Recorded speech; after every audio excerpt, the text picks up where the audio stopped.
I'm Tara Paterno, and I am a Neonatal Nurse Practitioner in the NICU here at Catawba. Started in 2010 originally, and then I had to leave, and then I came back to perform, my new duties as a Neonatal Nurse Practitioner. But I was a bedside nurse prior to that in the NICU. My mother-in-law was 59 years old when she was diagnosed with breast cancer in 2008, and this was just prior to mine and my husband's wedding.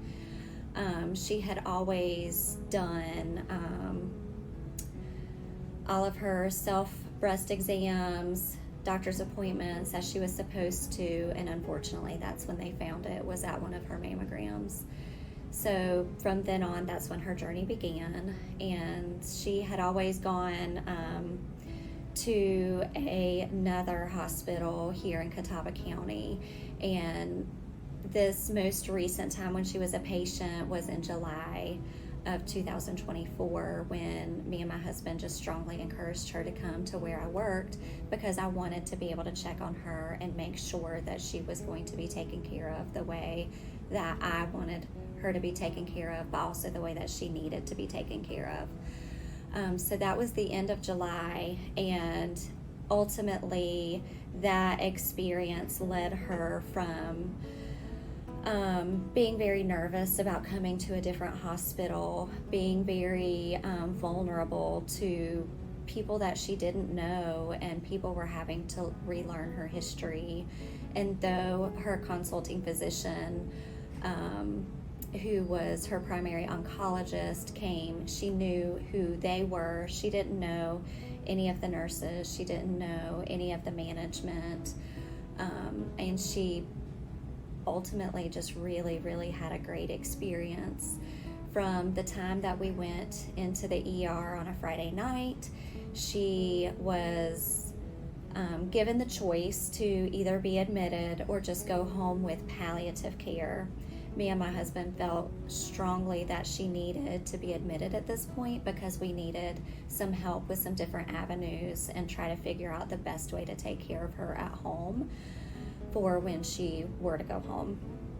So one of the ER physicians was amazing with talking to us and helping us to navigate through this admission process from the ER. It was a very smooth process. We were admitted from the ER straight to oncology floor, just given her history of breast cancer that had metastasized to her gastrointestinal system.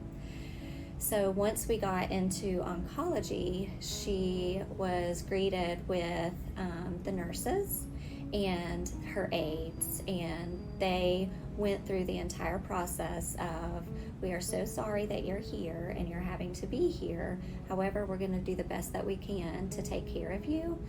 And that really rang true to me. I always knew what our culture was here, taking care of, I take care of the tiniest little patients in the NICU, but even to the older patients on the oncology floor.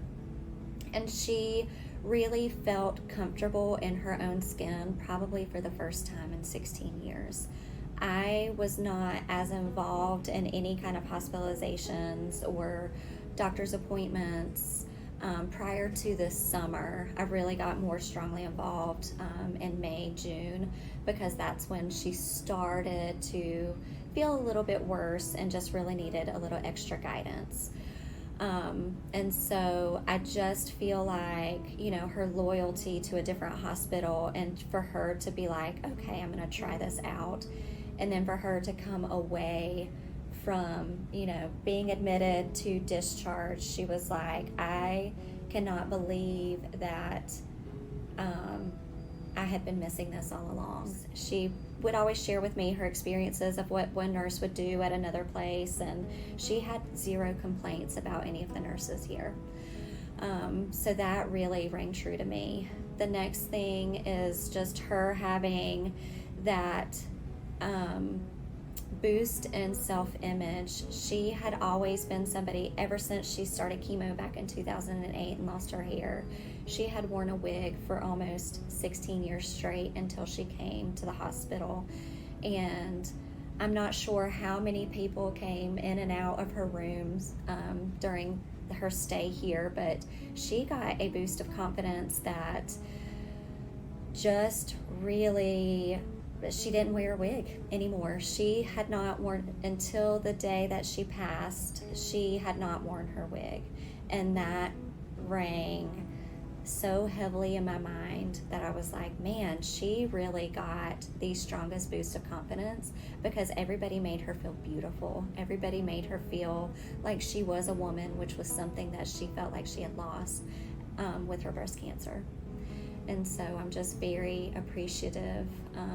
I would go back and read some of her notes that she had written while she was in the hospital, and she wrote down meticulous notes about what she ate, who cleaned her room, who was kind to her, who visited her, the management that came in and talked to her, the nurses, what they did, the CNAs, what they did. And just, she was very appreciative of all of that, and she did not write down one single complaint.